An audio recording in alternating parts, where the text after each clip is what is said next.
आज हम class 2 science का डे 10 स्टार्ट करेंगे। आज हमारे पास पेज नंबर 70 पे क्वेश्चन आंसर्स गिवन थे। आज हम क्वेश्चन नंबर 1 करेंगे। क्वेश्चन नंबर 1 गिवन है, how many different types of sound do you know. उन्होंने कि आप कितने टाइप्स ऑफ साउंड्स को जानते हैं। हम लोगों ने वो लिखना, हम लोगों ने बुक में पढ़ी थी। हमारे पास 2 टाइप्स ऑफ साउंड होती हैं, लाउड साउंड और सॉफ्ट साउंड। लाउड साउंड वो जो हमें अनप्लेजेंट लगे, जो हमें कानों को अच्छा ना लगे, उसे हम लाउड साउंड कहते हैं। और सॉफ्ट साउंड वो जो हम सुन सकें, जो हमारे काबिल बर्दाश्त हो, उसे हम सॉफ्ट साउंड कहेंगे। There are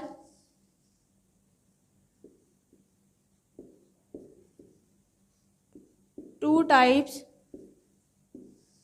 of sound,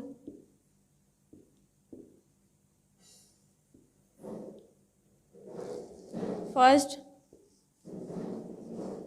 loud sound, second soft sound.